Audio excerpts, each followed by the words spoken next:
الحمد لله الذي هدانا لهذا وما كنا لنهتدي لولا أن هدانا الله سبوح قدوس رب الملائكة والروح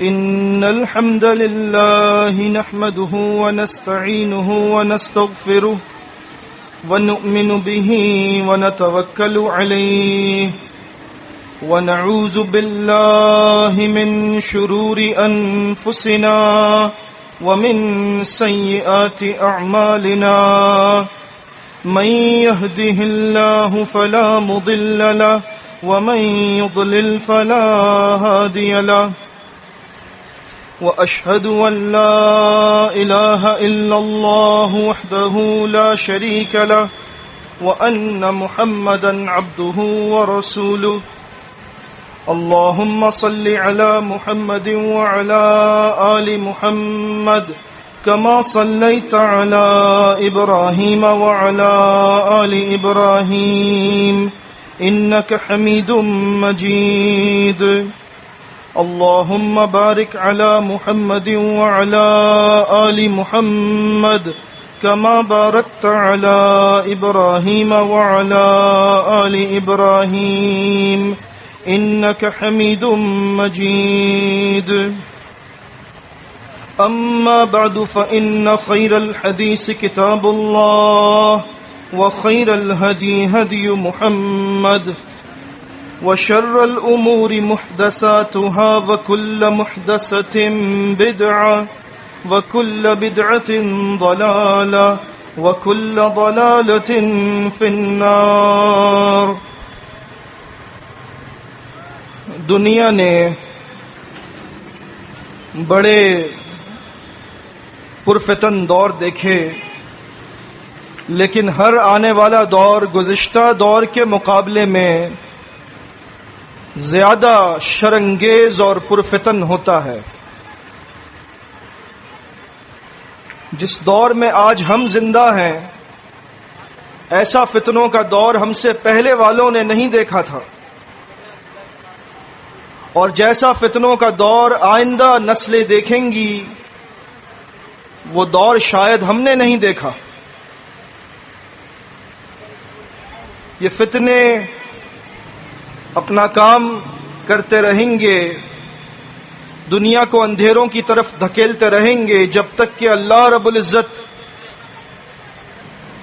عیسیٰ ابن مریم علیہ السلام کو دوبارہ بھیج کر ان فتنوں کی سرکوبی نہ کروائے. اس وقت تک یہ دور چلتا رہے گا. اور سب سے بڑی بات یہ ہے کہ فتنوں کی، چاہے وہ کسی بھی صورت میں ہو، سب سے بڑی کوشش یہ ہوتی ہے کہ دین اسلام کو نقصان پہنچائیں، کیونکہ دین اسلام وہ ضابطہ حیات ہے جو فتنوں کے خلاف انتہائی مؤثر اور فتنوں کے خاتمے کے لیے واحد حل ہے. اگر اسلام غالب ہوگا تو فتنے پنپ نہیں سکتے، اس لیے فتنوں کی کوشش ہے کہ وہ اسلام کو غالب نہ ہونے دیں.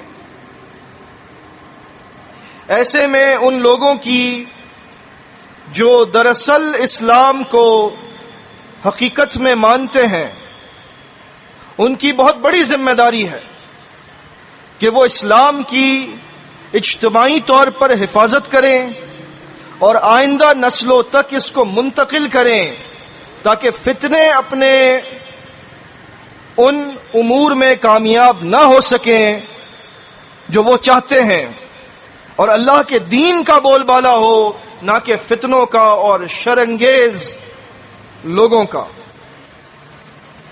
فتنوں کے دور میں لزوم جماعت کی کیا اہمیت ہے،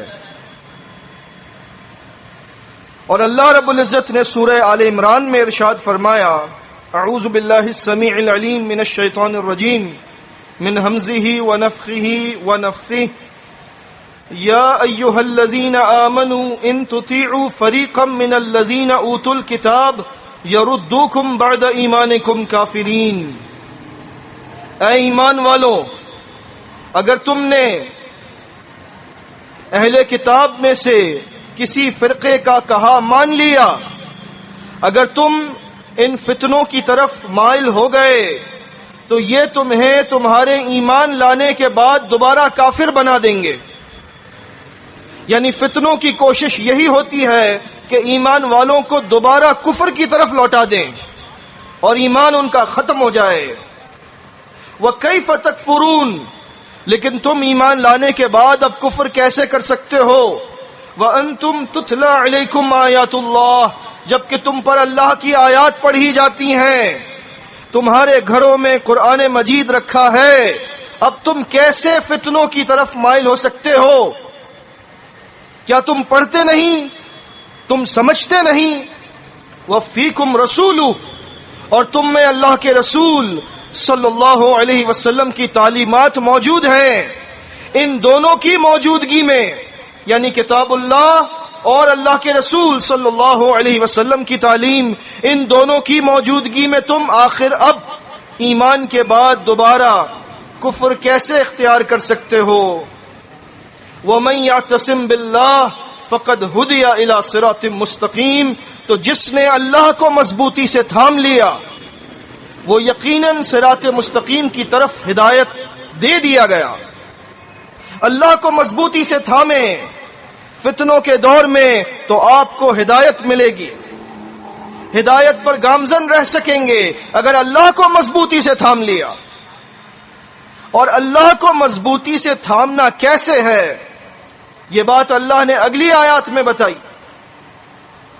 یا ایھا الذین آمنوا اتقوا اللہ حق تقاتہ، اے ایمان والو اللہ سے ڈرتے رہو جس طرح سے اس سے ڈرنا چاہیے.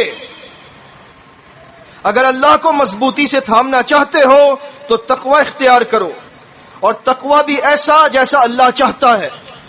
وَلَا تَمُوتُنَّ إِلَّا وَأَنْتُمْ مُسْلِمُونَ، اور ہوشیار رہنا، خبردار رہنا، ذرا سی دیر کے لیے بھی فتنوں کے سامنے نہ جھکنا. ایسا نہ ہو تمہاری موت آ جائے جس وقت تم فتنوں کا شکار ہو. لہذا ہمیشہ ہوش میں رہنا، تمہیں ہرگز موت نہ آئے مگر اس حال میں کہ تم مسلم ہو. اور مسلم بننے کے لیے، فتنوں سے بچنے کے لیے، اللہ کو مضبوطی سے تھامنے کے لیے وَاعْتَصِمُوا بِحَبْلِ اللَّهِ جَمِيعًا وَلَا تَفَرَّقُوا، سب مل کر اللہ کی رسی کو جماعت کی صورت میں تھام لینا اور فرقے فرقے نہ بننا. یعنی ایک جماعت بن کر رہنا، اس ایک جماعت سے کبھی الگ نہ ہونا. اگر تم ہدایت پر رہنا چاہتے ہو، اگر تم فتنوں سے بچنا چاہتے ہو، اگر تم اللہ کو تھامنا چاہتے ہو، اگر تم مسلم مرنا چاہتے ہو، تو پھر اللہ کی رسی کو مل کر تھامنا، اس رسی کو نہ چھوڑنا، نہ آپس میں ایک دوسرے کو چھوڑنا. وَاذْكُرُوا نِعْمَةَ اللَّهِ عَلَيْكُمْ، اور یہ اللہ کی تم پر بڑی نعمت ہے، اس کو بھول نہ جانا. اِذْ كُنْتُمْ أَعْدَاءً، کہ تم پہلے ایک دوسرے کے دشمن تھے، تم ایک دوسرے کو نہ جانتے تھے، لیکن یہ دین کی دولت ہے، یہ اجتماعیت کی دولت ہے کہ اللہ نے ان لوگوں کو جو آپس میں ایک دوسرے کو نہ جانتے تھے، فَأَلَّفَ بَيْنَ قُلُوبِكُمْ، تمہارے دلوں میں ایک دوسرے کے لیے الفت اور محبت ڈال دی. فَأَصْبَحْتُمْ بِنِعْمَتِهِ إِخْوَانًا، پہلے ایک دوسرے کو نہ جاننے والے اب ایک دوسرے کے لیے بھائی بن گئے، مسلم بھائی. کیونکہ اسلام کا رشتہ سب سے مضبوط رشتہ ہے، باقی سب رشتے ختم ہو جائیں گے، یہ رشتہ قیامت کے دن بھی کام آئے گا. متقین اور مسلمین، مومنین، وہاں بھی اللہ رب العزت کے سامنے اپنے مسلم بھائی کے لیے سفارش کریں گے کہ اے میرے رب، جب تو نے مجھے جنت میں بھیجنے کا فیصلہ فرما دیا تو میرے اس مسلم بھائی کو بھی بھیج دے. یہ گناہگار ہے لیکن تیری رحمت بہت وسیع ہے. یہ دوستی اس دن بھی کام آئے گی. رشتے ناطے ختم ہو جائیں گے، ماں بچے کو بھول جائے گی، باپ بیٹے کو بھول جائے گا، لیکن مومنین اور متقین آپس میں وہاں بھی وفا کریں گے. وَكُنْتُمْ عَلَى شَفَا حُفْرَةٍ مِّنَ النَّارِ، اور تم اس اجتماعیت سے پہلے فتنوں کی طرف اس قدر مائل ہو چکے تھے کہ تم جہنم کے گڑھے کے کنارے پر کھڑے تھے، بس موت آ جاتی اور تم جہنم میں چلے جاتے۔ فَأَنْقَذَكُم مِّنْهَا، اللہ نے تمہیں جہنم سے بچایا۔ لیکن جہنم سے بچانے کی سبیل اللہ نے کس کو بنایا؟ جہنم سے بچنے کی سبیل اجتماعیت ہے، دین اسلام ہے، اور فتنوں کے دور میں جو لوگ اجتماعیت سے لزوم اختیار کرتے ہیں وہ جہنم سے بچیں گے۔ كَذَلِكَ يُبَيِّنُ اللَّهُ لَكُمْ آيَاتِهِ لَعَلَّكُمْ تَهْتَدُونَ، ایسے ہی اللہ اپنی آیات کو کھول کھول کر بیان کرتا ہے تاکہ تم ہدایت پر رہ سکو۔ تم ہدایت پر آ تو چکے ہو، لیکن ہدایت پر رہنا اور ہدایت پر مرنا یہ سب سے بڑی بات ہے، کیونکہ بہت سے لوگ ہدایت ملنے کے بعد بھی ہدایت سے محروم کر دیے جاتے ہیں، وہ دین اسلام میں آ کر واپس چلے جاتے ہیں۔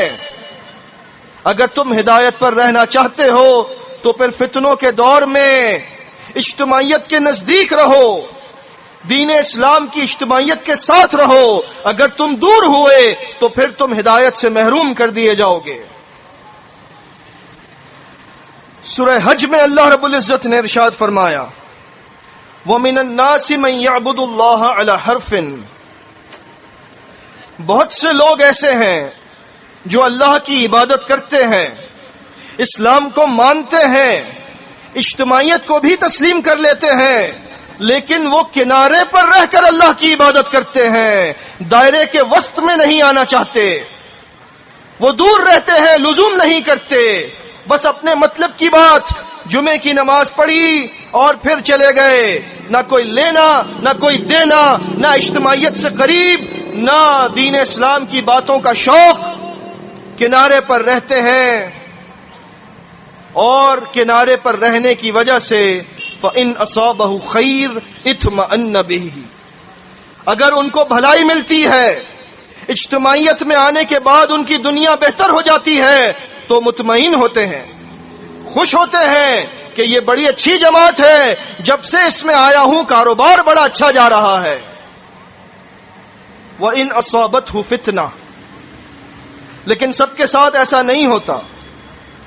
وہ جو کنارے پر رہ کر اللہ کی عبادت کر رہا تھا، جو جماعت سے لزوم اختیار نہیں کر رہا تھا، اگر اس کو فتنہ پہنچتا ہے، اگر وہ آزمایا جاتا ہے، مال کا نقصان ہوتا ہے، مشکل آتی ہے، انقلب علی وجہی، تو منہ کے بل واپس چلا جاتا ہے، کیونکہ وہ دائرے کے وسط میں نہیں تھا، دائرے کے کنارے پر تھا۔ جو آدمی کنارے پر ہوتا ہے اس کی واپسی جلدی ہو جاتی ہے، جو دائرے کے وسط میں ہوتا ہے اس کی واپسی بہت مشکل ہے، کیونکہ وہ جماعت سے لزوم رکھتا ہے، اور جو جماعت سے چمٹ جائے اس کی واپسی مشکل ہے۔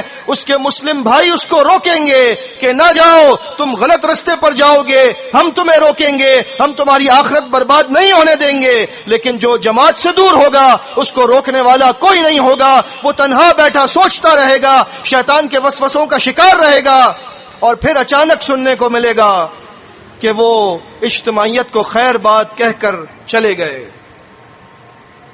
چلے تو گئے، خسرت دنیا والآخرہ، اپنی دنیا بھی برباد کر گئے، اپنی آخرت کو بھی برباد کر دیا۔ ذالک هو الخسران المبین، یہ سب سے بڑا خسارہ ہے، اس سے بڑا نقصان نہیں ہو سکتا کہ تم نے ساری دنیا کو ناراض کیا، تم سب کے دشمن بن گئے یہاں آنے کے لیے، اب یہاں آنے کے بعد تم واپس جا رہے ہو، اب نہ باہر تمہیں عزت ملے گی نہ یہاں تمہیں پناہ مل سکتی ہے، اس سے بڑا نقصان کوئی نہیں ہے۔ لہذا لزوم جماعت کی حیثیت آپ سمجھ رہے ہیں کہ جو لوگ اجتماعیت سے نزدیک ہیں ان کا واپس جانا بعید ہے، اور جو لوگ اجتماعیت سے دور ہیں ان کی واپسی کی خبر کسی بھی دن آ جائے گی، ان کو استقامت نہیں ملے گی، کیونکہ استقامت کے لیے لازم ہے کہ وہ اجتماعیت سے جڑے رہیں۔ اسی لیے اللہ رب العزت نے فرمایا تھا سورہ بقرہ میں، یا ایھا الذین آمنوا ادخلوا فی السلم کافہ، اے ایمان والو یہ کنارے پر رہ کر عبادت نہ کرو، اسلام میں پورے کے پورے داخل ہو جاؤ.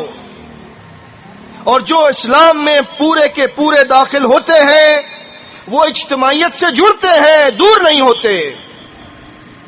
وَلَا تَتَّبِعُوا خُطُوَاتِ الشَّيْطَانِ، اور شیطان کے نقش قدم پر نہ چلنا، کیونکہ سب سے بڑا فتنہ انگیز دنیا کا شیطان ہے. اس نے تمام فتنوں کو جنم دیا ہے اور وہ یہی چاہتا ہے کہ فتنے دندناتے رہیں اور اجتماعیت اسلام کی ختم ہو جائے. اس کے نقش قدم پر نہ چلنا، وہ تمہیں اسلام میں داخل ہونے نہیں دے گا. وہ چاہتا ہے کہ تم کنارے پر رہ کر اجتماعیت کا ساتھ دو تاکہ تمہاری واپسی جلدی ہو جائے، اور جیسے ہی واپسی ہوگی تم شیطان کے لشکر میں شامل ہو جاؤ گے اور جہنم کا ایندھن بن جاؤ گے.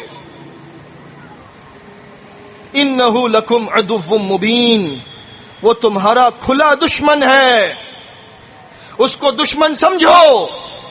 اس کی چالیں بڑی زبردست ہیں اور وہ تمہاری طرح کے لوگوں کو استعمال کرتا ہے، اور تمہیں یہ محسوس نہیں ہوتا کہ یہ کیا کہہ رہا ہے.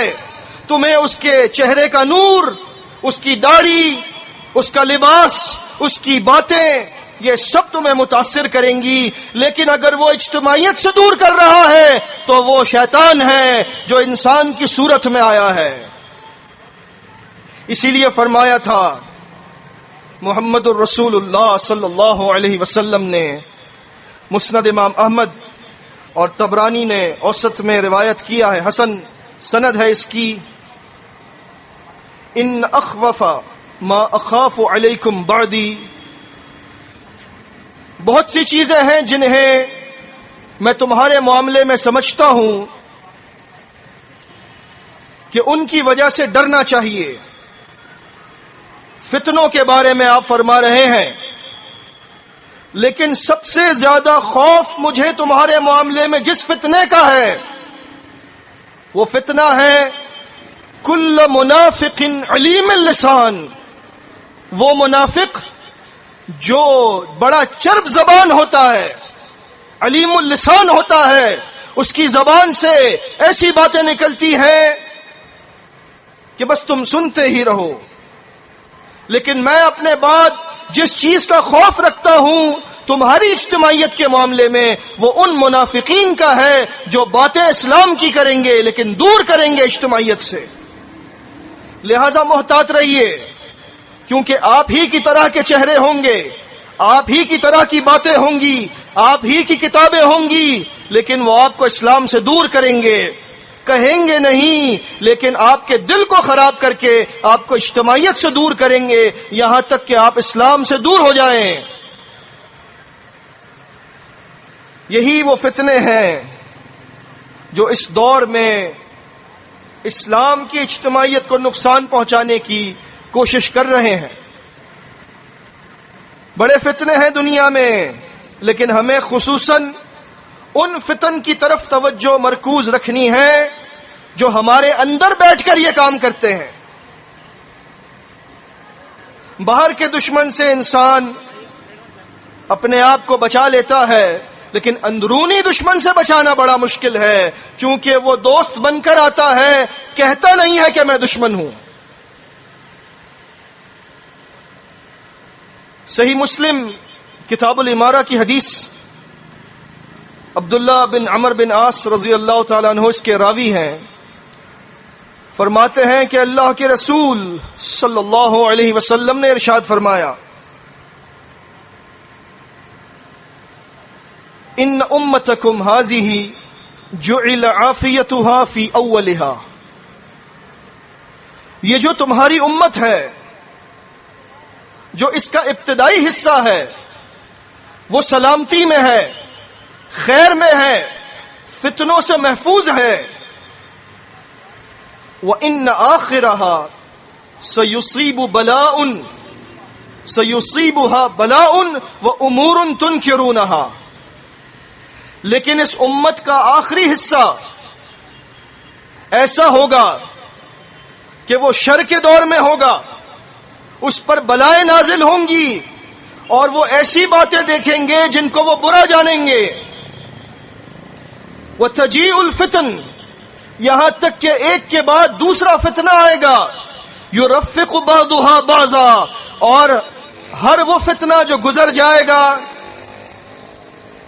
وہ جب آئے گا تو بڑا بھاری لگے گا، لیکن جب گزر جائے گا تو وہ معمولی لگے گا، کیونکہ بعد والا فتنہ اس سے بڑا ہوگا جو پہلے گزر چکا.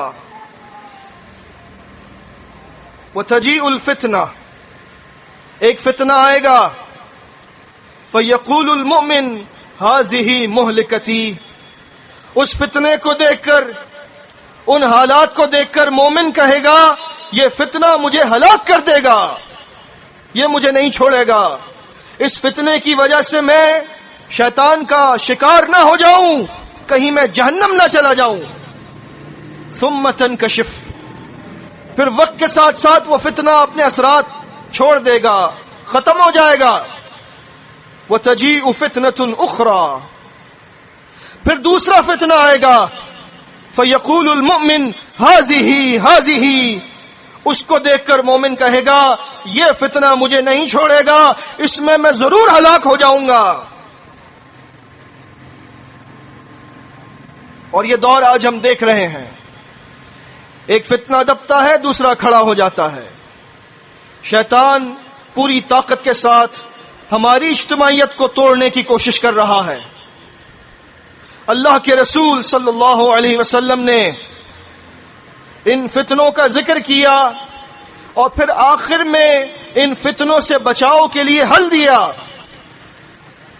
من بايع اماما، تو سن لو جب یہ فتنے آئیں کہ بعد والا پہلے کے مقابلے میں زیادہ خطرناک لگے اور تم نے اجتماعی نظم کو قائم کر لیا ہو اور تم نے امام کی بیعت کر لی ہو، وَأَعْطَاهُ الصَّفْقَةَ يَدِهِ وَثَمْرَةَ قَلْبِهِ، اور بیعت صرف دکھانے کی حد تک نہ کی ہو بلکہ اپنے دل کی وفا کے ساتھ بیعت کی ہو، اپنا ہاتھ اپنے امیر کے ہاتھ میں دے دیا ہو. یہ نہیں کہ سامنے تو بیعت کی ہے اور پیچھے سے اسی کی کاٹ کرتے ہیں. جس نے بیعت کی ہے دل کے ساتھ اس کے لیے ہے یہ. فَلْيُطِعْهُ إِنِ اسْتَطَاعَ، تو جہاں تک ہو سکے اس کی اطاعت کرتا رہے، جہاں تک ہو سکے اس کی بات مانے. فتنے آئیں گے، یہاں تک کہ یہ فتنے اپنے مقصد میں کامیاب ہونے کے لیے اپنی مخالفت کو عملی جامہ پہنائیں گے اور ایک نیا امیر بنا لیں گے. تو آپ نے فرمایا، حدیث کے آخر میں الفاظ ہیں وَإِن جَاءَ آخَرْ يُنَازِعُهُ، اگر کوئی دوسرا کھڑا ہو جائے بیعت لینے کے لیے اور وہ موجودہ امیر کے سلسلے میں منازعت کرے، جھگڑا کرے، اس کے بارے میں غلط بات کرے، تو کہنا اچھا نہیں لگتا، لیکن حدیث ہے اور لازم ہے کہ اس کو مکمل کیا جائے. تو فرمایا اللہ کے رسول صلی اللہ علیہ وسلم نے فَاضْرِبُوا عُنُقَ الْآخَرِ، اس بعد والے کی گردن اڑا دینا، خیال نہ کرنا کہ وہ کون ہے. وجہ کیا ہے؟ اگر وہ کامیاب ہو گئے اور تمہاری اجتماعیت کا نقصان کیا تو پورے دین کا نقصان ہے، صرف تمہارا نقصان نہیں ہے. مستقبل میں لوگ تمہارے منتظر ہیں کہ یہ لوگ اللہ کا دین ہمارے پاس لے کر آئیں گے اور ہم یہاں ان کے ہاتھوں اپنی اجتماعیت کو نقصان پہنچائیں اور خود خاموش رہیں. اسی لیے انتہائی اقدام کی طرف اشارہ دیا اور واضح الفاظ میں فرمایا کہ ان کو کامیاب نہ ہونے دینا. یہ تو ٹھیک ہے کہ ہمارے پاس وہ وسائل نہیں ہیں، ہم جس دور میں ہیں ہم مجبور ہیں، لاچار ہیں. ہم صرف اللہ رب العزت سے دعا کر سکتے ہیں کہ اے اللہ، ہم تیرے دین کی خاطر سب ایک جگہ جمع ہوئے، تیرے دین کے لیے ہم کوشش کر رہے ہیں اور دشمن ہماری اس اجتماعیت کو توڑنا چاہتے ہیں، کبھی اندرون سے کبھی بیرون سے. تو ان کے مقابلے میں ہماری مدد فرما، کیونکہ اگر یہ اجتماعیت چلتی ہے تو دین اسلام کا غلبہ اسی کے ساتھ ہے انشاءاللہ. اگر یہ نہیں چل سکتی، اللہ نہ کرے، تو دین اسلام کا نقصان ہے، اور کوئی مسلم نہیں چاہتا کہ دین اسلام کا نقصان ہو۔ فتنے ایسے آئیں گے، صحیح مسلم کتاب الایمان ابو نعیم نے حلیہ میں مختلف الفاظ سے روایت کیا ہے، صحیح حدیث نعمان بن بشیر رضی اللہ تعالیٰ عنہ سے مروی ہے، اللہ کے رسول صلی اللہ علیہ وسلم نے فرمایا، ان بین یدی الساعہ فتن کقطع اللیل المظلم، قیامت سے پہلے ایسے فتنے آئیں گے جیسے اندھیری رات کی ٹکڑیاں ہیں، جیسے رات کا اندھیرا ہوتا ہے، ایسے جب وہ فتنے آئیں گے تو تاریکی چھا جائے گی، نور کو اللہ کے بجھانا چاہیں گے، لیکن اللہ کا وعدہ ہے سورہ صف میں، سورہ توبہ میں، سورہ فتح میں، واللہ متم نورہ ولو کرہ الکافرون، اللہ ان اندھیروں کو کامیاب نہیں ہونے دے گا، وہ اپنے نور کا اتمام کر کے رہے گا، اگرچہ کفار کو برا ہی کیوں نہ لگے۔ تو اندھیری رات کی طرح فتنے آئیں گے، آپ حدیث سن رہے ہیں، یصبح الرجل مؤمنا، اور فتنے ایسے ہوں گے کہ جب آدمی صبح کو جاگے گا تو مومن ہوگا، دن بھر میں اس کا واسطہ ایسے لوگوں سے پڑے گا جو اس کے ایمان پر ضربے لگائیں گے، اس کو فتنوں کی طرف دھکیلیں گے، فیمسی کافرا، یہاں تک کہ چند گھنٹوں میں ان کی باتوں سے اس کے دل پر اتنا اثر ہو جائے گا، کیونکہ کل منافق علیم اللسان ہے، وہ منافق جو زبان میں بڑا تیز ہے، چرب زباں ہے، آیات پڑھتا ہے، احادیث پڑھتا ہے اجتماعیت سے دور کرنے کے لیے، چند گھنٹوں میں یہ ہوگا کہ شام کے وقت وہ بندہ جو صبح کو مومن تھا وہ شام کو کافر بن چکا ہوگا، او یمسی مؤمنا، یا شام کے وقت مومن ہوگا اور ساری رات ان کے ساتھ گزارے گا جو اس کے دل میں وساوس ڈالیں گے، ان کی باتیں اثر کر جائیں گی، وَيُصْبِحُ كَافِرًا، اور صبح کو کافر بن چکا ہوگا، يَبِيعُ دِينَهُ بِعَرْضٍ مِّنَ الدُّنْيَا، اپنے دین کو دنیا کے تھوڑے سے متاع کے لیے بیچ دے گا، وہ اس بات کی پرواہ نہیں کرے گا کہ میں دنیا لے رہا ہوں، دین سے دور ہو رہا ہوں، وہ ان کی باتوں میں آ جائے گا۔ ایسے فتنے ہیں، ایسے فتنوں کے دور میں ہم ہیں، لہٰذا بہت ضروری ہے کہ اپنے آپ کو سنبھالیں، اور اپنے آپ کو سنبھالنے کے لیے اجتماعیت کے ساتھ جڑنا لازم ہے۔ لزوم جماعت سے ہی فتنوں کے دور میں آپ بچ سکتے ہیں، ورنہ شکار ہو جائیں گے۔ سورہ روم میں اللہ نے فرمایا، ظہر الفساد فی البر والبحر بما کسبت ایدی الناس، لوگوں کی بدعمالی کی وجہ سے فتنے ایسے پھیل چکے ہیں کہ خشکی اور تری میں کوئی جگہ نہیں بچی، ہر جگہ فساد پھیل چکا ہے۔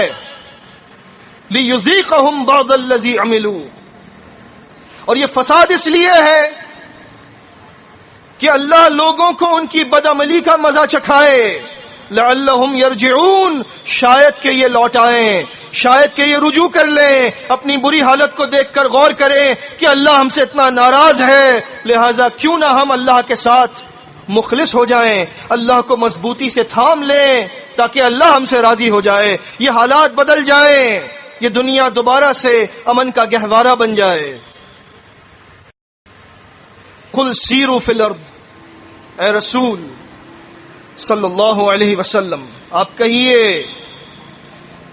تم پریشانیوں میں ہو، فتنوں میں ہو، فساد میں ہو، ذرا زمین میں سیر و سیاحت کر کے تو دیکھو، فانظروا کیف کان عاقبۃ الذین من قبل، اور تم دیکھو گے کہ تم سے پہلے جو امتیں گزری ہیں ان کا ہم نے کیا حشر کیا ہے، تم تو پھر بھی بچے ہو کہ مکمل طور پر تمہیں تباہ نہیں کیا، کیونکہ ہم نے وعدہ کر لیا تھا اپنے نبی صلی اللہ علیہ وسلم سے کہ تمہیں ایک ساتھ تباہ نہیں کریں گے، اس لیے تم بچے ہو۔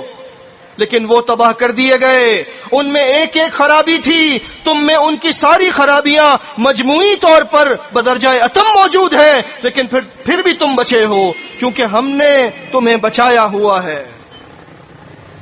کان اکثرہم مشرکین، وہ جو پہلے تباہ کر دیے گئے اس کی وجہ یہ تھی کہ ان کے اکثر لوگ مشرک تھے.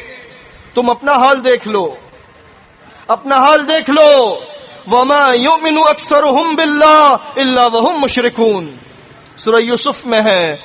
تم اکثر ایمان تو لے آئے ہو لیکن پھر بھی مشرک کے مشرک ہو. لہذا اپنے ایمان میں شرک کو نہ آنے دیجئے. اللہ کی ذات میں، اس کی صفات میں، اس کے حقوق میں ذرہ برابر بھی کسی کو شریک نہ کیجئے. اگر کوئی کہتا ہے کہ آپ کے ایمان میں شرک آ چکا ہے، اگر کوئی کہتا ہے کہ اجتماعیت کا، اس نظم اجتماعی کا عقیدہ خراب ہو رہا ہے، ہاتھوں برہانکم ان کنتم صادقین، اگر تم سچے ہو تو دلیل پیش کرو. اپنی چرب زبانی سے لوگوں کو گمراہ نہ کرو، دلیل پیش کرو. ہم نے قرآن و حدیث پیش کیا ہے، اپنی بات پیش نہیں کی. تم حدیث کو اپنے فہم پر پرکھتے ہو، دراصل تم ہو گمراہ. گمراہ وہ نہیں ہے جو قرآن کی تفسیر حدیث سے کرتا ہے، گمراہ وہ ہے جو قرآن کو اپنے فہم سے سمجھتا ہے. اسی لیے فرمایا تھا اللہ کے رسول صلی اللہ علیہ وسلم نے، مسند بزار اور دارمی میں ہے صحیح حدیث، مسند ابو یعلا میں بھی ہے. عبداللہ ابن عباس رضی اللہ تعالیٰ عنہ فرماتے ہیں ان رسول اللہ صلی اللہ علیہ وسلم قام لیلۃ بمکہ، ایک رات اللہ کے رسول صلی اللہ علیہ وسلم کھڑے ہوئے مکے میں. ثم قال، اور پھر آپ نے فرمایا اللہم هل بلغت، اللہم هل بلغت، اللہم هل بلغت. اے میرے اللہ، کیا میں نے لوگوں تک تیرا دین پہنچا دیا ہے؟ اے اللہ، کیا میں نے لوگوں تک تیرا دین پہنچا دیا؟ اے اللہ، کیا میں نے لوگوں تک تیرا دین پہنچا دیا؟ فقام عمر بن الخطاب وكان أواها، عمر بن خطاب رضی اللہ تعالیٰ عنہ یہ باتیں سن کر، یہ الفاظ سن کر کھڑے ہو گئے. اور وہ بہت نرم آدمی تھے اس معاملے میں کہ اللہ کے رسول صلی اللہ علیہ وسلم اللہ کو پکار رہے ہیں کہ میں تجھے گواہ بنانا چاہتا ہوں کہ میں نے ان تک پہنچا دیا. عمر بن خطاب رضی اللہ تعالیٰ عنہ نے کہا اللہم نعم، اے اللہ میں اس بات کا گواہ ہوں کہ تیرے نبی صلی اللہ علیہ وسلم نے ہم تک سب کچھ پہنچا دیا، کچھ بھی نہیں چھوڑا. یا رسول اللہ قد حرست ونصحت وجاہدت، اے اللہ کے رسول صلی اللہ علیہ وسلم آپ نے ہمیں خوب تیار کر دیا ہے فتنوں کے خلاف، آپ نے ہمیں خوب سمجھا دیا ہے، آپ نے خوب ہماری خیر خواہی کر لی، آپ نے خوب کوشش کر لی اللہ کے دین کے لیے. آپ پریشان نہ ہو، ہم گواہ ہیں اس بات کے. ثم قال، پھر اللہ کے رسول صلی اللہ علیہ وسلم نے فرمایا لَيَظْهَرَنَّ الْإِيمَانِ حَتَّى يُرَدَّ الْكُفْرُ إِلَى مَوَاطِنِهِ. ان قریب ایک وقت آنے والا ہے کہ ایمان اس طریقے سے غالب ہوگا کہ کفر اپنے مواطن کی طرف لوٹا دیا جائے گا. کفر دنیا میں نہ پھیل سکے گا، وہ اپنے مخصوص علاقوں تک محدود رہے گا اور ایمان پھیل جائے گا. وَلَتُخَاضَنَّ الْبِحَارُ بِالْإِسْلَامِ، یہاں تک کہ سمندروں میں جو آر جار ہوگی وہ مسلمین کی ہوگی، حکومت ان کی ہوگی، تجارت ان کی ہوگی، سب کچھ ان کے ہاتھ میں ہوگا. یہ فتنے پسپا ہو جائیں گے. وَلَيَأْتِيَنَّ عَلَى النَّاسِ زَمَانٌ، اور پھر جب غلبہ اس قدر ہو جائے گا، وقت گزرنے کے ساتھ ساتھ ایک زمانہ ایسا آ جائے گا کہ لوگ ایسے آئیں گے یتعلمون فیہ القرآن، کہ وہ قرآن کی تعلیم حاصل کریں گے. یقرؤونہ ویتعلمونہ، اس کو پڑھیں گے، اس کی درس و تدریس کریں گے، اس کا علم حاصل کریں گے اور علم کو پھیلائیں گے، لیکن وہ اس علمی خدمت کی بنا پر اس تکبر میں آ جائیں گے، اس گھمنڈ میں آ جائیں گے کہ وہ لوگوں سے کہتے پھریں گے قد قرأنا وعلمنا، ہم نے سب کچھ پڑھ لیا ہے، ہم نے سب کچھ جان لیا ہے، فمن ذا الذی هو خیر منا، کون ہے جو ہم سے بات کر کے دکھائے، کون ہے جو ہم سے زیادہ عالم ہو، کون ہے جو مجھ سے بڑا علامہ ہو، کیونکہ علم ہر ایک سے ہضم نہیں ہوتا۔ قرآن مجید کو ہاتھ میں لے کر مسلمین سے مجادلہ کریں گے، مسلمین سے مباحثہ کریں گے، حل فی اولئک من خیر، اللہ کے رسول صلی اللہ علیہ وسلم نے فرمایا کیا ایسے لوگوں میں خیر ہوگا؟ کیا ایسے لوگوں میں بھلائی ہو سکتی ہے؟ ایسے لوگوں سے خیر کی امید رکھ سکتے ہو؟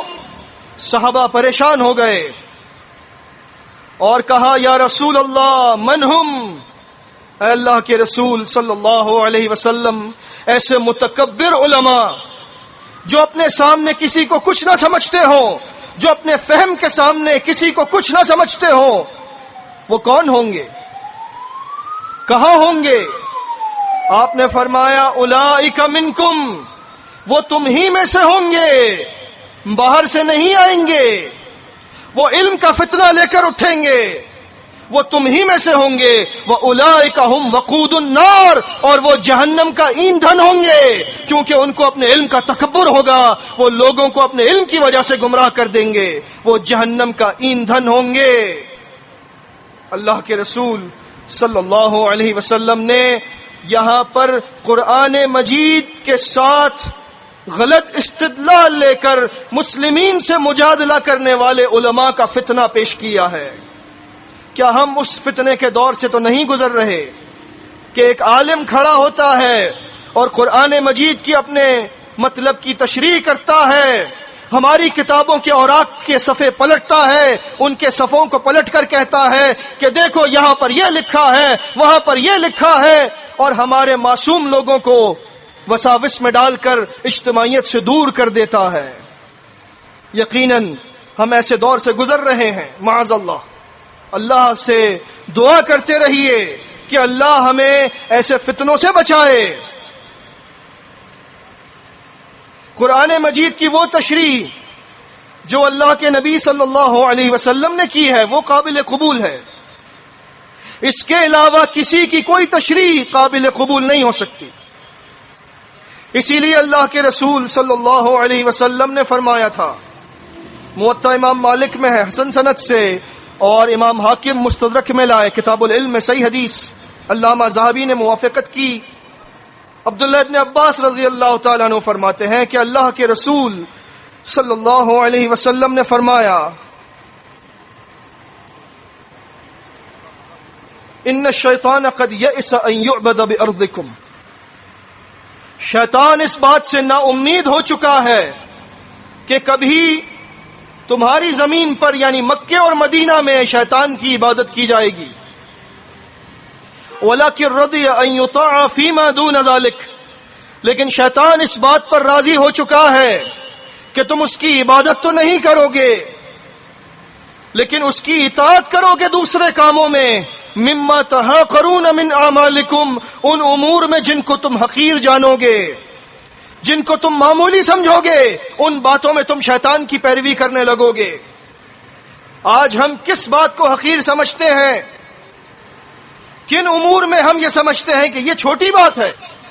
سنت کو ہم معمولی سمجھتے ہیں۔ سنت کے بارے میں کہہ دیا جاتا ہے کہ سنت کو چھوڑ دیا تو کیا ہو جائے گا، کوئی فرض تو نہیں ہے، لہذا سنت کو وہ مقام دیجئے جو اللہ نے دیا ہے، اس لیے کہ حدیث کے آگے الفاظ ہیں فاحذروا، تم ایسا نہ کرنا، تم ہوشیار رہنا کہ سنت کو تم اس کے مقام سے نیچے نہ گرا دو۔ وَإِنِّي قَدْ تَرَكْتُ فِيكُمْ مَا إِنِ اعْتَصَمْتُمْ بِهِ فَلَن تَضِلُّوا أَبَدًا، میں تم میں وہ چیزیں چھوڑ کر جا رہا ہوں، اگر تم نے ان کو مضبوطی سے تھام لیا تو کبھی گمراہ نہیں ہو سکتے۔ فتنوں کے دور میں اگر تمہیں ہدایت چاہیے، تم گمراہی سے بچنا چاہتے ہو، تو پھر ان چیزوں کو مضبوطی سے تھام لینا، کیونکہ وَاعْتَصِمُوا بِحَبْلِ اللَّهِ جَمِيعًا کا یہی مفہوم ہے۔ وہ دو چیزیں کیا ہیں؟ کتاب اللہ و سنت نبیہ، اللہ کی کتاب اور اس کے نبی صلی اللہ علیہ وسلم کی سنت، یعنی قرآن مجید کی وہ تشریح ہم لیں گے جو سنت میں ہے، چاہے فہم میں آئے یا نہ آئے، لیکن تسلیم کرنا ہوگا، کیونکہ یہی ہدایت کا رستہ ہے۔ جو لوگ اپنے فہم پر قرآن مجید کو پرکھتے ہیں، احادیث کی تصحیح و تضعیف کرتے ہیں، وہ لوگ ہدایت پر نہیں رہ سکتے۔ جماعت میں آنے کے باوجود واپس چلے گئے، کیونکہ انہوں نے حدیث کو رد کر دیا، اپنے فہم کو انہوں نے بڑا جانا۔ بڑے بڑے لوگ جو بڑے دین کے سمجھنے والے تھے، ہمارے لیے مشعل راہ ہیں، وہ لوگ بھی اپنے فہم کو ٹھکرا دیتے جب معاملہ حدیث کا آتا، کیونکہ فتنوں سے بچنے کے لیے کتاب اللہ سے تمسک لازم ہے، اور کتاب اللہ سے تمسک کے لیے سنت سے تمسک لازم ہے۔ صحیح بخاری کتاب المناسک، عابس بن ربیعہ رحمۃ اللہ علیہ کہتے ہیں، عمر بن خطاب رضی اللہ تعالیٰ عنہ کے بارے میں، انہ یقبل الحجر یعنی الاسود، انہوں نے حجر اسود کا بوسہ لیا اور پھر کہا حجر اسود سے، انی اعلم انک حجر لا تنفع ولا تضر، میں جانتا ہوں، مجھے معلوم ہے اے حجر اسود، تو صرف ایک پتھر ہے، نہ تو نفع دے سکتا ہے نہ نقصان، کیونکہ پتھروں کی پوجا ہم چھوڑ چکے ہیں، بت پرستی کو ہم خیر بات کہہ چکے ہیں، لیکن تو بھی ایک پتھر ہے۔ مشرکین بھی پتھروں کو پوجا کرتے تھے، مشرکین مکہ پتھروں کا بوسہ لیا کرتے تھے، ہم نے پتھروں کا بوسہ لینا چھوڑ دیا، لیکن ہم تیرا بوسہ لیتے رہیں گے۔ کیوں؟ لولا انی رأیت رسول اللہ صلی اللہ علیہ وسلم یقبلک، اگر میں نے نہ دیکھا ہوتا اپنی آنکھوں سے اپنے نبی صلی اللہ علیہ وسلم کو کہ وہ تیرا بوسہ لے رہے تھے، ما قبلتک، اللہ کی قسم تیرا بوسہ کبھی نہ لیتا، کیونکہ پتھروں کی پوجا میں نے چھوڑ دی، پتھروں کا بوسہ لینا چھوڑ دیا، لیکن تیرا بوسہ اس نے لیا ہے جس پر قرآن نازل ہوا، جس نے شرک کے پرخچے اڑا دیے، اس لیے میں تیرا بوسہ لیتا رہوں گا، کیونکہ میرے نبی صلی اللہ علیہ وسلم کی حدیث کے سامنے میرا فہم، میرا ذہن، سب کچھ بیکار ہے۔ یہ ہے رستہ مومنین کا۔ اگر کوئی سر پھرا قرآن مجید کی آیت پیش کرے اور کہے کہ بت پرستی تو حرام تھی، یہ کیا پتھر کا بوسہ لیتے ہو، کیا آپ حجر اسود کا بوسہ لینا ترک کر دیں گے؟ نہیں ترک کریں گے، کیونکہ آپ اس کی پوجا نہیں کر رہے، آپ اللہ کے حکم پر عمل کر رہے ہیں، اور یہی توحید ہے، یہی ایمان ہے، یہی اللہ کے رسول صلی اللہ علیہ وسلم نے فتنوں کے دور میں بچنے کا طریقہ بتایا ہے کہ قرآن و سنت کو تھام لو، اپنے ذہن کے پیچھے نہ چلو۔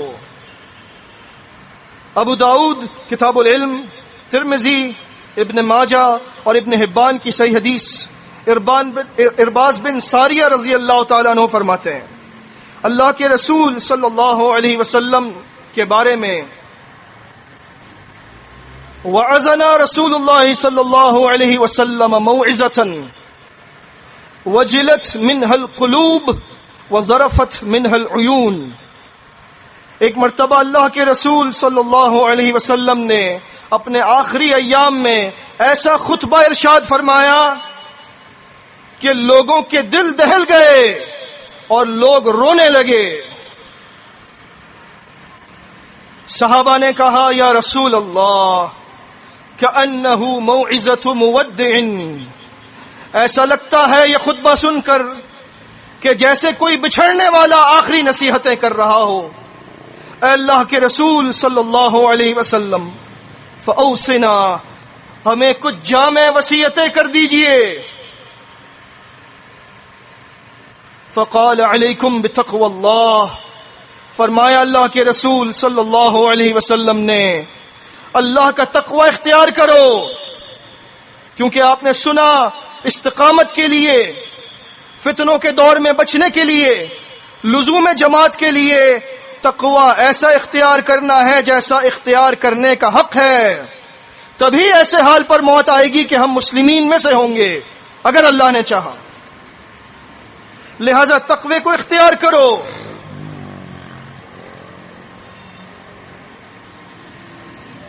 والسمع والطاعہ، اور امیر کی بات کو تم سنو گے اور امیر کی تم اطاعت کرو گے۔ وَإِن تَأَمَّرَ عَلَيْكُمْ عَبْدٌ، اگرچہ تم پر کوئی غلام امیر بن جائے۔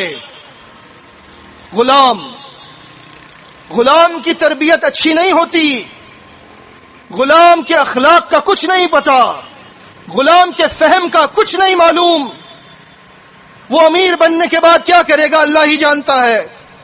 لیکن آخری وصیتیں ہیں اللہ کے رسول صلی اللہ علیہ وسلم کی فتنوں کے دور کے لیے، اگر غلام بھی امیر ہو تب بھی تم اس کی سنو گے اور اطاعت کرو گے۔ وَإِنَّ الْمُؤْمِنَ كَالْجَمَلِ الْأَنِفِ، اور مومن اس اونٹ کی طرح ہوتا ہے جس کی ناک میں نکیل ہو، حیثما قید انقاد، جہاں پر اس کا سوار اس کو موڑتا ہے وہ مڑ جاتا ہے، گھوم جاتا ہے، ضد نہیں کرتا کہ مجھے کہاں لے کر جا رہا ہے۔ مومن کی یہ شان ہے، جیسا حکم ملا ویسا کرے گا، ضد نہیں کرے گا، کیونکہ دین اسلام کو مانتا ہے، اجتماعیت کے ساتھ جڑا ہے، یہ ضد نہیں کر سکتا کیونکہ مومن ہے۔ وَمَن يَعِشْ مِنكُم بَعْدِي فَسَيَرَىٰ اخْتِلَافًا كَثِيرًا، جو میرے بعد تم میں سے رہے گا دنیا میں تو وہ کثیر اختلاف دیکھے گا، فتنے آئیں گے، بڑے فساد ہوں گے، بڑے برے حالات ہوں گے۔ ایسے حالات میں کیا کرنا ہے؟ فَعَلَيْكُمْ بِسُنَّتِي، میری سنت کو مضبوطی سے تھام لینا، ہدایت پر رہنے کے لیے، فتنوں سے بچنے کے لیے۔ وَسُنَّةِ الْخُلَفَاءِ الراشدین المہدیین، اور میرے خلفائے راشدین المہدیین کی طریقوں کو مضبوطی سے تھام لینا۔ دین اسلام مکمل ہو گیا اللہ کے رسول صلی اللہ علیہ وسلم کی زندگی میں جب سورہ مائدہ کی آیت نازل ہوئی تھی، الیوم اکملت لکم دینکم واتممت علیکم نعمتی ورضیت لکم الاسلام دینا۔ خلفائے راشدین کے طریقوں سے مراد وہ باتیں ہیں جو انہوں نے انتظامی امور میں سکھا دی ہیں، جیسے وہ لے کر چلتے تھے ویسے چلو گے، اور جن امور میں انہوں نے ہمیں رہنمائی دی ہے کہ جیسے ابو بکر صدیق رضی اللہ تعالیٰ عنہ کے دور میں، صحیح بخاری کتاب الزکوٰۃ اور مسند ابو یعلا میں بھی ہے کہ لوگوں نے زکوٰۃ دینے سے انکار کر دیا، یہ فتنہ اٹھا۔ اسی وقت کے اللہ کے رسول صلی اللہ علیہ وسلم دنیا سے رخصت ہوئے، صدیق اکبر کی خلافت ہوئی اور فتنوں نے سر اٹھانا شروع کر دیا۔ وہ خیر کا دور تھا، پھر بھی فتنے اٹھ جایا کرتے تھے، ہم تو شر کے دور میں ہیں، اور انہوں نے زکوٰۃ دینے سے انکار کر دیا جیسے آج انکار کر دیا جاتا ہے۔ صدیق اکبر رضی اللہ تعالیٰ عنہ نے کیا کیا ان کے ساتھ؟ ان سے جنگ کا ارادہ فرمایا اور خالد بن ولید رضی اللہ تعالیٰ عنہ کو بھیجا ان سے زکوٰۃ وصول کرنے کے لیے۔ اور جب انہوں نے ان تک پیغامات بھیجے، مہلت مانگی، ان کو مہلت بھی دی گئی کہ تم تیاری کر لو، اور اگر تم نے اب زکوٰۃ دینے سے انکار کیا تو خالد بن ولید رضی اللہ تعالیٰ عنہ نے خط لکھ کر بھیجا تھا، اس کے آخر میں الفاظ تھے لَأَلْقَيَنَّكُمْ بِقَوْمٍ يُحِبُّونَ الْمَوْتَ كَحُبِّكُمُ الْحَيَاةَ، اللہ کی قسم میں ایسے لشکر لے کر آؤں گا تمہاری طرف کہ جو موت سے اتنی محبت کرتے ہیں جتنی محبت تم دنیا کی زندگی سے کرتے ہو، سر کو بھی کر کے رکھ دوں گا ان کی جو زکوٰۃ نہیں دیتے۔ کیوں؟ وہ کلمہ پڑھ رہے تھے، وہ نمازیں پڑھ رہے تھے، پھر کیوں ان سے جنگ کی؟ واللہ لأقاتلن من فرق بین الصلاۃ والزکاۃ، صدیق اکبر کے الفاظ تھے صحیح بخاری کتاب الزکاۃ میں، اللہ کی قسم میں اس سے جنگ کروں گا جو صلاۃ اور زکاۃ میں تفریق کرے گا۔ یہ ہے فتنوں کا حل، لیکن ہمارے پاس یہ حل موجود نہیں ہے، اس لیے ہم درخواست ہی کرتے رہتے ہیں، اللہ کا واسطہ مان جاؤ، اپنی آخرت کیوں خراب کرتے ہو؟ ہمارا نقصان نہیں ہے، تمہارا ہی نقصان ہے۔ لہذا اللہ کے رسول صلی اللہ علیہ وسلم کی تعلیمات ہے، فتنوں کے دور میں جماعت سے تمسک لازم ہے، جماعت سے لزوم ہے، تو آپ فتنوں سے بچیں گے، ورنہ فتنوں کا شکار ہو جائیں گے۔ اور کچھ لوگ ایسے آتے ہیں جو فتنوں کا شکار ہو جاتے ہیں، اور ایسے لوگوں کے لیے اللہ رب العزت نے سورہ مجادلہ میں چند باتیں ارشاد فرمائیں۔ الم تر الی الذین تولوا قوما غضب اللہ علیہم، اے رسول صلی اللہ علیہ وسلم کیا آپ نے ان لوگوں کو نہیں دیکھا جنہوں نے دوست بنا لیا ان کو جن پر اللہ کا غضب ہے؟ ما ہم منکم ولا منہم، نہ وہ تم میں سے ہیں نہ ان میں سے ہیں، وہ دونوں کے بیچ میں ہے، مذبذبین بین ذالک، لا الہ ہؤلاء ولا الہ ہؤلاء سورہ نساء میں ہے، پریشان ہیں، تذبذب میں ہیں، کہاں جائیں؟ کون سی اجتماعیت میں جائیں؟ کون سی اجتماعیت میں جائیں گے؟ اس کا جواب دیا اللہ کے رسول صلی اللہ علیہ وسلم نے صحیح بخاری کتاب و بدء الخلق اور صحیح مسلم کتاب الامارہ میں۔ جب صحابہ نے پوچھا تھا جب امراء کا دور ہوگا تو اس وقت فما تأمرنا یا رسول اللہ، اے اللہ کے رسول صلی اللہ علیہ وسلم آپ ہمیں کیا حکم دیتے ہیں؟ تو حکم دیا اللہ کے رسول صلی اللہ علیہ وسلم نے، اوفو ببیعت الاول فالاول، جس کی بیعت پہلے ہو گئی اس کی بیعت ہو گئی، اسی کی بیعت پر رہنا ہے، دوسرے کی نہیں کر سکتے، اور دوسرے کی جب ہوگی اس کا حل آپ نے سن لیا، اس کے ساتھ کیا ہوگا؟ آگے آپ نے فرمایا ثم آتوہم حقہم، پھر اپنے امیر کو اس کا حق دیتے رہنا، وصلوا اللہ الذی لکم، اور جو تمہارا حق ہے وہ تم اللہ سے مانگنا، فإن اللہ سائلہم عما استرعاہم، کیونکہ اللہ امیر سے قیامت کے دن سوال کرے گا اس کی رعایا کے بارے میں، لیکن تم سوال کرنے کے حقدار نہیں ہو، سوال اللہ کرے گا، تم نہیں کر سکتے، تمہارا کام اطاعت کرنا ہے، تمہارا کام جڑے رہنا ہے، تمہارا کام دلوں پر نقب لگانا نہیں ہے۔ جو لوگ دلوں پر نقب لگاتے ہیں اور جب کوئی بندہ اپنی بات سے رجوع کر لے تو کہتے ہیں کہ یہ جھوٹ کہتا ہے، اس کی چال ہے، تو اللہ کے رسول صلی اللہ علیہ وسلم نے صحیح مسلم کتاب الزکاۃ میں خالد بن ولید رضی اللہ تعالیٰ عنہ سے یہی فرمایا تھا، یا خالد لم اؤمر ان انقب عن قلوب الناس ولا اشق بطونہم، اے خالد مجھے یہ حکم نہیں ملا کہ میں لوگوں کے دلوں پر نقب لگاؤں، ان کے پیٹوں کو چیروں اور دیکھوں کہ اندر کیا ہے، میں ظاہر پر جاتا ہوں، باطن میرا مولا جانتا ہے، میں نہیں جانتا۔ لیکن یہاں لوگ دلوں کے حالات جاننے کا دعویٰ کر لیتے ہیں، اس نے رجوع دل سے نہیں کیا، اوپر سے کیا ہے، تمہیں کیسے معلوم ہوا؟ یہ تو غیب کا علم رکھنے والا اللہ جانتا ہے۔ سورہ مجادلہ آپ سن رہے ہیں، اس کے اواخر ہیں وَيَحْلِفُونَ عَلَى الْكَذِبِ وَهُمْ يَعْلَمُونَ، اور وہ جھوٹی قسمیں کھائیں گے کہ وہ مخلص ہیں لیکن وہ مخلص ہوں گے نہیں۔ اعد اللہ لہم عذابا شدیدا، ان کے لیے اللہ نے سخت عذاب تیار کر رکھا ہے۔ انہم ساء ما كانوا يعملون، بہت برے ہیں وہ اعمال جو یہ کر رہے ہیں۔ کیسے اعمال ہیں؟ وہ اعمال جو اجتماعیت کو چھوڑ کر کیے جائیں، ان کی کیا حیثیت ہے؟ کنز الامال میں ہے، علامہ علی المتقی نے لکھا اور طبرانی اوسط میں لائے صحیح حدیث، اللہ کے رسول صلی اللہ علیہ وسلم نے فرمایا فَإِنَّهُ مَنْ فَارَقَ الْجَمَاعَةَ قِيدَ قَوْسٍ، وہ آدمی جو کمان کے برابر بھی جماعت سے دور ہوا، کمان کے برابر، لم تقبل منہ صلاۃ ولا صیام، نہ اس کی نماز قبول ہوگی نہ اس کا روزہ قبول ہوگا۔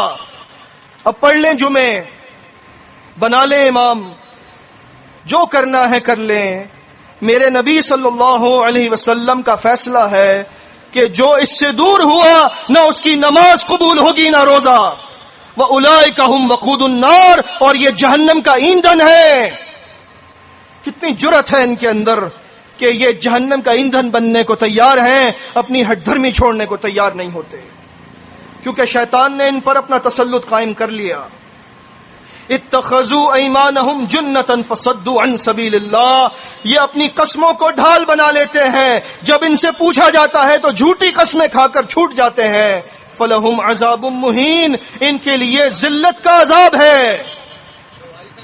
انہوں نے امیر کی تذلیل کرنے کی کوشش کی تو یہ اللہ کا فیصلہ ہے۔ مسند ابو داؤد طیالسی میں ہے صحیح حدیث، اللہ کے رسول صلی اللہ علیہ وسلم نے فرمایا، من اہان السلطان اہانہ اللہ، جو اللہ تعالی سے کی طرف سے مقرر کردہ نظم اجتماعی کے امیر کو رسوا کرنے کی کوشش کرتا ہے، اس کی تذلیل کرنا چاہتا ہے، اس کی عزت کو اچھالنا چاہتا ہے، اس کے بارے میں باتیں کرتا ہے، اللہ اس کو رسوا کرے گا، اللہ اس کو ذلیل کرے گا۔ یہ اللہ کے رسول صلی اللہ علیہ وسلم کا فیصلہ ہے۔ وَلَهُمْ عَذَابٌ مُّهِينٌ، ان کے لیے ذلت کا عذاب ہے۔ لَن تُغْنِيَ عَنْهُمْ أَمْوَالُهُمْ وَلَا أَوْلَادُهُمْ مِنَ اللَّهِ شَيْئًا، نہ ان کے اموال ان کے کام آئیں گے، نہ ان کی اولاد ان کے کام آئے گی اللہ کے مقابلے میں۔ أُولَٰئِكَ أَصْحَابُ النَّارِ هُمْ فِيهَا خَالِدُونَ، یہ جہنم کے ایندھن ہیں، اس میں ہمیشہ رہیں گے۔ یوم یبعثہم اللہ جمیعا، اور جس دن اللہ ان کو قیامت کے دن دوبارہ زندہ کرے گا، فیحلفون لہ کما یحلفون لکم، تو یہ اللہ کے سامنے بھی جھوٹی قسمیں کھانے کی کوشش کریں گے کہ ہم تھے جماعت المسلمین میں، جیسے آج جھوٹی قسمیں کھا لیتے ہیں۔ وَيَحْسَبُونَ أَنَّهُمْ عَلَى شَيْءٍ، اور وہ سمجھتے رہے کہ وہ حق پر ہے۔ أَلَا إِنَّهُمْ هُمُ الْكَاذِبُونَ، خبردار یہ جھوٹے ہیں۔